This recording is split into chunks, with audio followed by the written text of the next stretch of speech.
예, 안녕하십니까. 저는 서울 아산병원 비뇨의학과의 홍준혁이라고 합니다. 지금은 대한비뇨의학회 회장을 맡고 있고 예전에 전립선학회 회장도 했었습니다.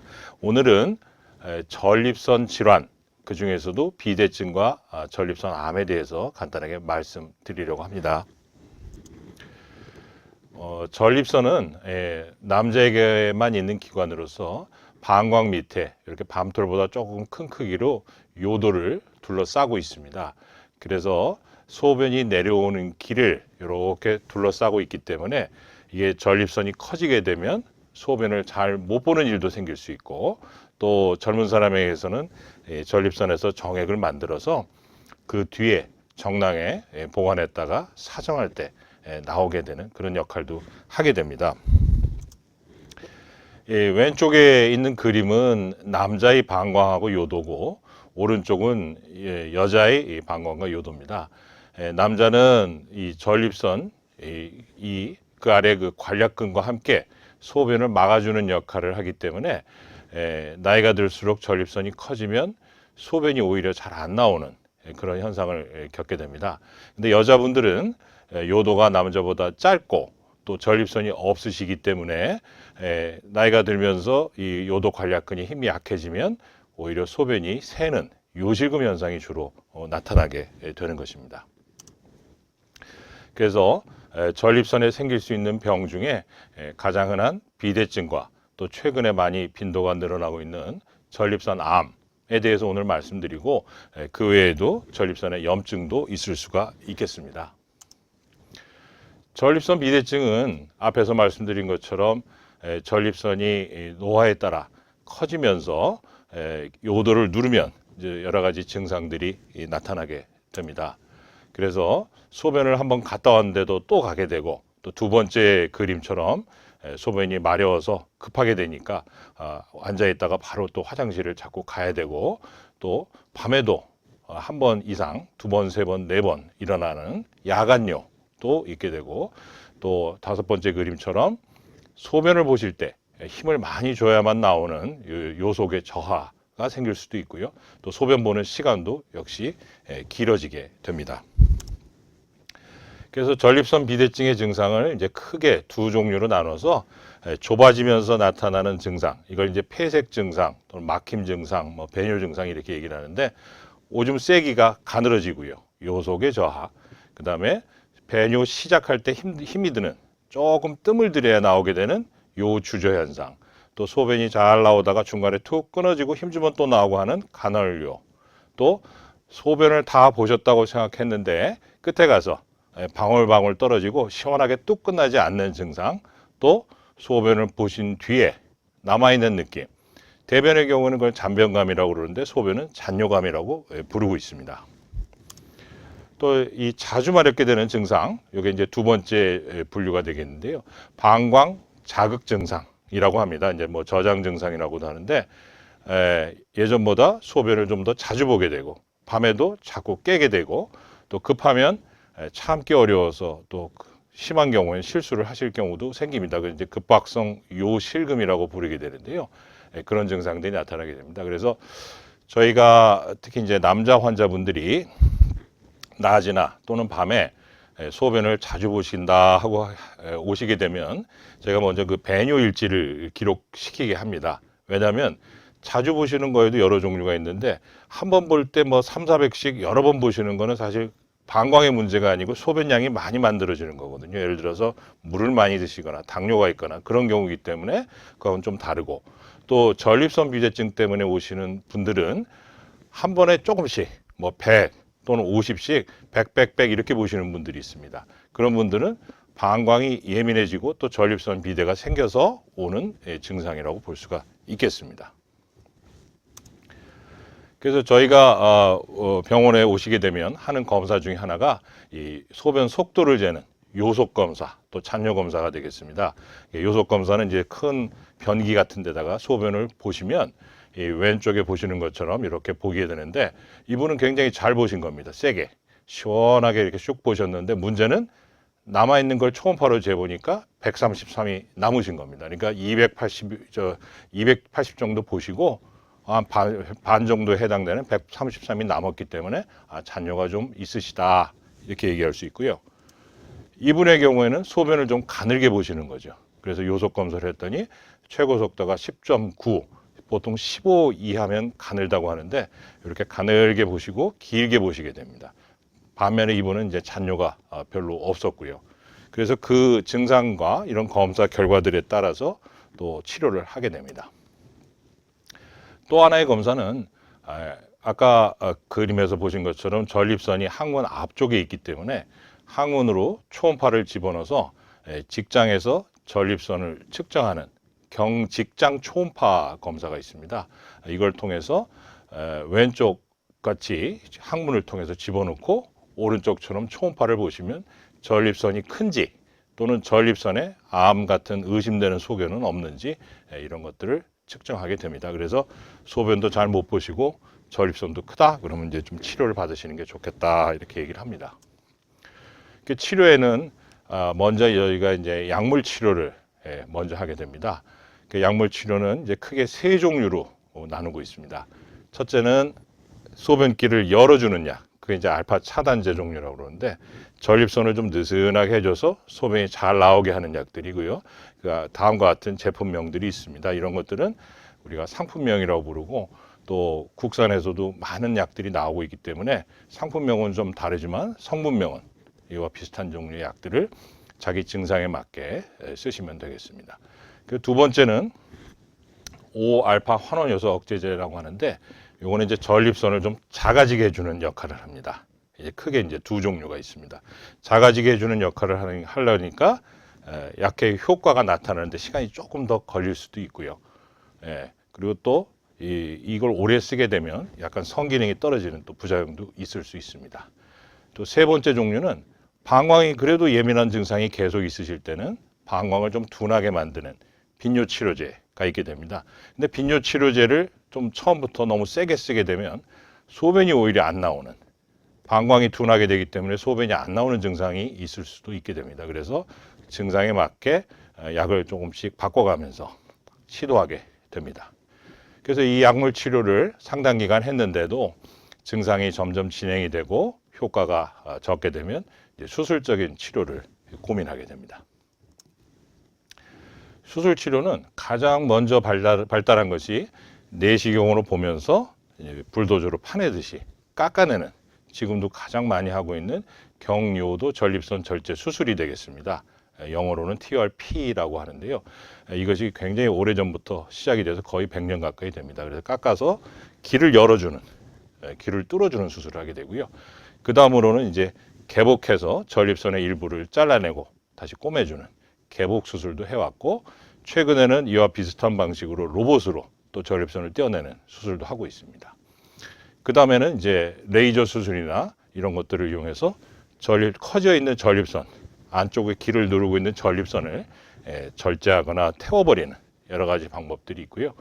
또 최근에 이제 발달하기 시작하는 이제 전립선 결찰 수술이라고 그래서 이렇게 실을 I자 모양으로 된 실을 걸어서 전립선을 이렇게 좀 열어주는 역할을 하는 결찰 수술이 있습니다. 아직까지는 이 결찰 수술은 보험이 안 되기 때문에 비용이 조금 비싸다는 단점이 있습니다. 그 외에도 이제 최근에 새로운 장비들이 계속 개발되고 있습니다. 뭐 레줌이나 아쿠아블레이션 같은 것들이 나와서 결국은 전립선을 다 떼어내는 것이 아니라, 암 때는 다 떼어야 되지만 비대증은 다 떼지는 않고 길을 열어주는, 길을 뚫어준다고 생각하시면 되겠습니다.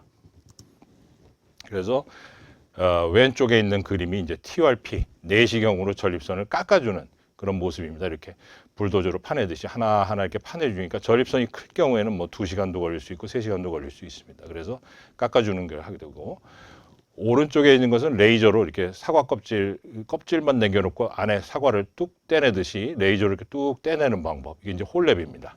이렇게 하는 것도 있고, 또 왼쪽과 같이 레이저로 이렇게 태우는, 이렇게 해서 결국은 보면 A, B, C, D의 순서대로 전립선 태워서 길을 열어주는 뭐 여러 가지 방법들이 있겠습니다.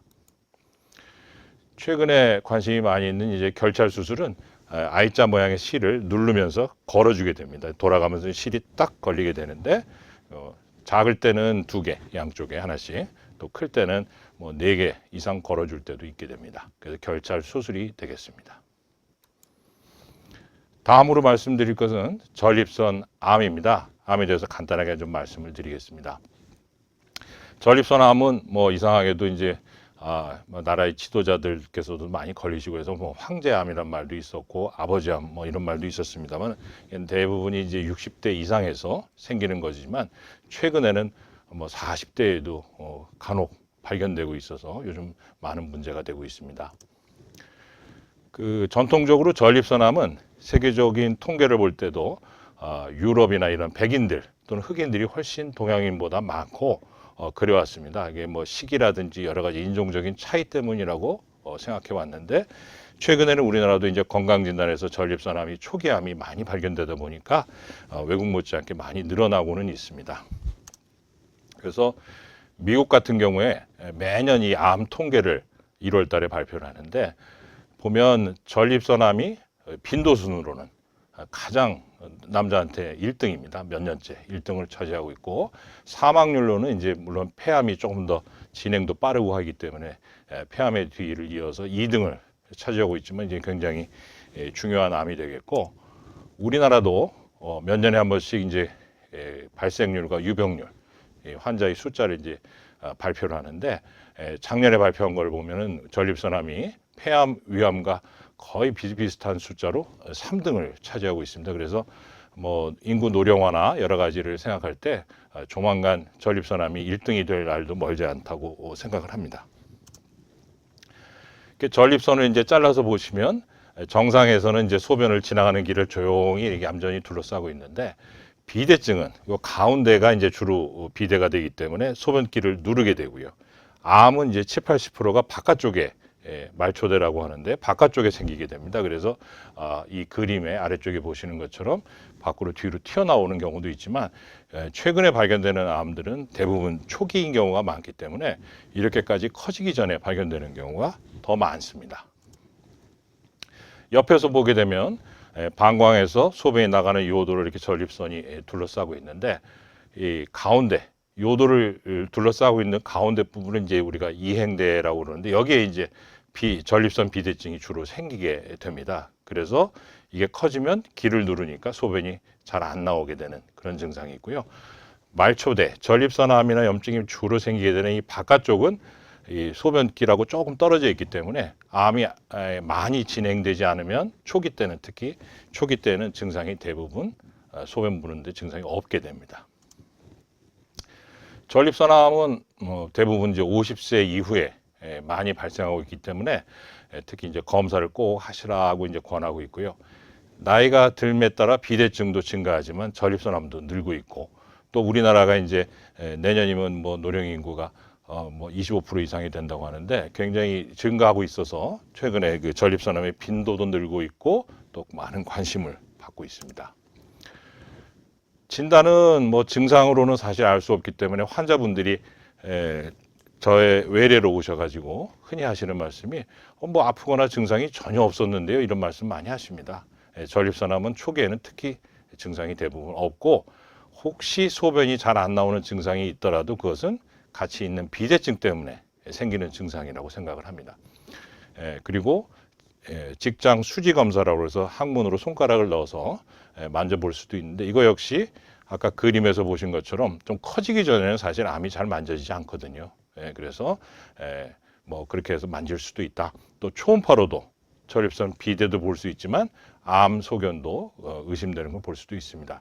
그렇지만 이제 제일 많이 사용하는 것은 피검사, PSA라는 피검사입니다. 그래서 직장 수지 검사는 손가락으로 이제 항문으로 집어넣어서 혹시 전립선은 좀 크지 않은지 뭐 만져지는 이상 소견은 없는지 하게 됩니다. PSA 피검사는 많은 건강진단에서 남자에게 포함이 되어 있습니다. 그래서 PSA가 3 이상이면 뭐 15에서 20% 정도, 4 이상이면 25에서 30%, 또 10을 넘어가면 거의 반반 정도의 암의 확률이 있기 때문에 PSA 피검사가 높을수록 암일 가능성이 높습니다. 그래서 어떤 분들은 PSA가 뭐 1000 이런 분도 있습니다. 그런 분들은 대개 암이 거의 있고 있더라도 아주 조금 진행이 많이 된 경우일 가능성이 높습니다. 그래서 그런 분들은 좀 검사를 빨리빨리 진행해야 되고요. 3에서 4 사이의 경우도 있을 수 있고요. 물론 3 밑에도 있을 수는 있습니다. 그렇지만 대개 많은 진료 지침이나 이런 데서 3 넘어가면 조직 검사를 하자. 그렇지만 이제 가족력이 있거나 또 고위험군이거나 이런 경우에는 또 뭐 3 이하, 뭐 2.5나 이 정도에서도 하는 경우가 있습니다. 이 조기 발견이 뭐 다른 암도 다 중요하시겠습니다만은 특히 전립선암에서 중요한 거는 전신에 전이가 있는 사기라고 하더라도 다른 암들은 사기면은 좀 사실 기대 여명이 길지 않은데 전립선암은 사기인 경우에도 호르몬 치료나 여러 가지 치료 방법으로 완치율이 다른 암에 비해서 훨씬 높은 편입니다. 그래서 열심히 일찍 발견할수록 더 좋은 결과를 보여주고 있고, 그래서 조기 발견을 위해서 대부분의 건강진단에서도 PSA를 포함하고 있습니다. 이처럼 PSA 피검사는 3 넘어가면 조직검사 해야지 하는 그 전립선암을 찾게 되는 단서도 되지만, 또 수술을 하거나 방사선을 하게 되면, 예를 들어서 수술하게 되면 전립선 띄었으니까 PSA가 0이 되어야 됩니다. 방사선을 하면 또 0 가까이 떨어져야 되고요. 근데 0으로 떨어지지 않거나 또는 떨어졌다가 올라갔다, 이건 암이 혹시 재발하고 있는 거 아닌가 이렇게 생각할 수가 있게 됩니다. 그래서 다른 암에는 이제 이런 피검사보다는 CT나 이런 영상 검사를 하게 되는데, 전립선암은 PSA를 계속 검사하게 됩니다. 그래서 PSA가 높은 분들이 오시게 되면 저희가 이제 항문으로 초음파를 집어넣어서 조직 검사를 하게 됩니다. 이게 물론 조금은 따끔따끔하게 아픕니다. 그렇지만은 이제 조직 검사로 확인을 해야만 이제 암이라는 확진을 할 수 있기 때문에 12곳 이상을 이제 바늘로 찌르게 되고요. 거기서 이제 암이 나오면 이제 그 다음으로 진행하게 되고요. 그래서 이제 MRI를, 암이 진단이 되면 MRI를 찍지만 최근에는 암이 의심되면 MRI를 먼저 찍기도 합니다. 먼저 찍어서 의심스러운 부분이 있으면 거기를 조금 더 집중적으로 조직 검사를 하게 되는데요. 예를 들어서 이 환자에서 보시는 것처럼 MRI를 찍으면 요 까만 부분이 화살표 해놓은 것처럼, 또 이쪽 사진에서는 하얀 부분, 이런 식으로 보이면 여기에 암이 있을 확률이 상당히 높다 이렇게 얘기를 하고요. 또 이 암이 요 전립선을 싸고 있는 껍데기를 뚫고 나갔으면 3기가 의심되는데 뭐 이렇게까지 얘기할 수가 있게 됩니다. MRI가 좋은 점은 이렇게 앞쪽에 있는 이 뒷부분이 직장인데, 여기서 바늘이 나가서 조직 검사를 하게 되는데, 이 앞부분에 이런 식으로 암이 있을 경우에는 바늘로 잘 안 닿을 수가 있습니다. 그래서 MRI를 먼저 찍게 되면 여기가 암이 의심되는구나 하고 좀 더 자세하게 조직 검사를 해볼 수가 있게 됩니다. 최근에는 MRI하고 초음파를 결합해서 MRI에서 의심되는 데를 딱 그려주면 초음파가 이제 고기를 딱 정확하게 찌를 수 있게 하는 장비들도 계속 개발되고 있습니다. 저희 병원에도 있고요. 그래서 이제 조직 검사가 진단이 되어서 전립선암입니다 이렇게 나온 경우에는, 물론 암도 뭐 순한 게 있고 좀 센 게 있습니다. 여러 가지 종류가 있지만 어쨌든 암이다 이렇게 되면 그 다음에는 몇 기냐 하는 병기 검사를 해야죠. 전립선의 경우에는 이제 CT는 골반 안에 둘러싸여 있기 때문에 CT가 전립선을 잘 보지는 못합니다. 그래서 전립선을 보기 위해서는 MRI가 제일 중요하고, 그 외에 이제 그 주변을 보기 위해서 복부 CT를 찍기도 하고, 또 전립선암은 특히 잘 가는 곳이 뼈로 갑니다. 그렇기 때문에 뼈 사진도 찍고, 저희가 병원 같은 경우는 2년 전부터 PSMA 펫이라고 전립선에만 특이한 펫이 또 있습니다. 그래서 전이 여부를 판단하기 위해서는 요즘 이것도 많이 시행하고 있습니다. 그래서 MRI를 찍게 되면 앞에서 그 그림에서 보신 것처럼 방광, 전립선, 요도 이런 구조물들이 쫙 이렇게 보이게 됩니다. 그래서 혹시 암이 뚫고 나가지는 않았는지, 임파선에 간 건 없는지 이런 것들을 MRI에서 볼 수 있게 됩니다. 전립선암은 저 초기에는 증상이 없다고 말씀드렸죠. 그렇지만 커지면 증상이 생길 수도 있습니다. 그런데 이제 그런 경우가 흔치는 않은데요. 아주 많이 커져서, 암이 커져서 소변이 잘 안 나오거나 혈뇨나 또는 정액에 피가 나오는 혈정액증 같은 것들이 있을 수도 있습니다. 근데 거꾸로인 경우는 그렇게 많지 않습니다. 즉 혈뇨가 나온다고 해서 전립선암이거나 뭐 혈정액증이 있다고 해서 전립선암이 있는 경우는 흔치는 않기 때문에, 그리고 꼭 암이라는 건 아니지만 그런 증상이 있을 경우에는 한번 가까운 비뇨의학과 선생님과 진료를 받아보시는 것이 좋을 것 같습니다. 전립선암도 1기, 2기, 3기, 4기 이렇게 나눌 수 있습니다. 그러니까 뭐 대부분의 암이 비슷합니다만 1기, 2기는 이제 그 장기 안에 뭐 조그맣고 크고 3기는 조금 더 뚫고 나가고 4기는 멀리 전이 간 그런 경우를 말하게 되는데요. 전립선암도 1기에는 저렇게 작게 있어서 조직 검사에서 우연히 발견되는 경우고요. 2기는 이제 조금 더 커서 발견되는 경우입니다. 이제 3기의 경우에는 저렇게 전립선을 싸고 있는 껍데기를 뚫고 나갔거나 아까 보여드린 정낭 쪽으로 이제 가게 되면 수술하게 되면 정낭을 항상 띱니다. 그래서 정낭에 갔다 그러면 3기입니다. 이렇게 얘기를 하고 재발할 확률이 1기보다 2기보다 좀 높습니다. 이렇게 얘기를 하게 되는 거죠. 4기는 이제 전이가 가는 경우인데 전립선암의 경우는 이제 90% 정도가 뼈로 가게 됩니다. 처음부터 뭐 간이나 폐로 가는 경우도 드물게 있습니다만은 대부분은 뼈로 가게 됩니다. 그러면 골 주사 사진을 찍게 되면 이렇게 까만 점들이 이렇게 보이게 됩니다. 이 부분은 이제 이 환자분은 갈비뼈하고 이 골반뼈에 까만 점들이 이렇게 보이는데 뼈로 전이가 간 4기입니다. 이렇게 얘기를 하게 됩니다. 전립선암이 전이 되지 않고 뭐 그 안에만 있는 국소 전립선암이라고 그러는데 그런 경우에는 이제 수술과 방사선을 우선 하게 됩니다. 특히 수술은 최근에는 이제 로봇으로 제거를 해주는 로봇 전립선 적출술을 많이 합니다. 전립선이 이 골반 안쪽 깊은 곳에 있기 때문에 또 전립선을 떼어내고 위아래를 꼬매줘야 되기 때문에 개복 수술보다는 로봇 수술이 이제 장점이 많아서 대부분의 병원들이 로봇 수술로 진행하고 있습니다. 또 방사선 치료도 많이 시행하고 있고요. 또 남성 호르몬 억제 치료는 이런 수술이나 방사선을 하기 어려운 분들이 또 하고 있습니다. 그 외에도 이제 적극적 감시 같은 방법이 있습니다. 뒤에서 또 말씀을 드리겠습니다. 이 적극적 감시라고 하는 것은 전립선암이 아주 순한 게 여러 군데 찔렀는데 하나 나왔다. 그러면 아주 초기면 좀 그냥 관찰하다가 커지면 치료하면 안 되느냐 하는 개념에서 이제 시작을 했습니다. 그래서 제일 순한 글리슨 6점이라고 하는데 제일 순한 전립선암이 여러 개 찔렀는데 하나나 뭐 2개 이렇게 나왔다. 그러면 초기일 가능성이 높구나. 그러면 피 검사도 보고 조직 검사도 1년 뒤에 한번 해보고 MRI도 또 한번 해보고 해서 암이 커지면 치료하는 거고 다행히 커지지 않으면 3년, 4년 치료를 좀 미루게 됩니다. 왜냐하면 전립선 암도 역시 치료를 하게 되면 부작용이 있을 수 있거든요. 요실금이나 성기능 같은. 근데 만약에 60대 오신 분이 70세에 가서 그런 수술이나 방사선을 하게 됐다. 그럼 그때는 또 그런 중요성이 조금 떨어질 수가 있기 때문에 그런 면에서 하고 있게 되겠습니다. 전립선 수술은 전이가 없는 국소전립선암에 주로 사용하게 되고요. 전이가 없더라도 좀 밖으로 튀어나가 있는 3기암의 경우에는 이제 수술을 하더라도 재발할 확률은 조금 높습니다. 그렇지만 이제 적극적인 치료를 한다는 면에서 3기의 경우에도 뭐 수술을 해볼 수는 있습니다. 근데 이제 전이가 있다 그러면 이것은 사실 이제 수술은 대부분의 경우는 하고 있지는 않습니다. 그래서 전립선과 정낭 등을 이제 제거를 하게 됩니다. 그래서 이쪽 오른쪽 왼쪽에서 본 그림인데요. 방광 밑에 전립선이 있고 그 밑에 관략근이 있습니다. 그래서 전립선을 떼어내고 그 위아래를 다시 연결을 시켜줘야 되는데 이 그림에서 보시는 노란 것이 신경입니다. 발기로 가는 신경.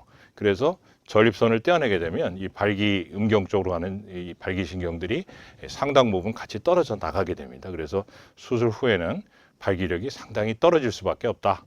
이것을 알고 계셔야 될 것 같습니다. 이걸 이제 단면으로 본 것입니다. 전립선을 싸고 있는 발기 신경들입니다. 그래서 수술 시에 같이 대부분이 좀 제거를 된다. 그래서 이제 수술로 하면 이제 요즘 이런 로봇 수술을 하게 됩니다. 그래서 의사가 조종관에 이렇게 앉아 있고 환자는 저 오른쪽에 그 간호사분이 만지는 것처럼 저런 장비 위에 누워가지고 수술을 받게 되고 이쪽에서 조절을 하게 됩니다. 그럼 이제 로봇 수술의 장점은 이제 의사가 이제 수술대가 떨어진 곳에 앉아서 움직이고 있고요.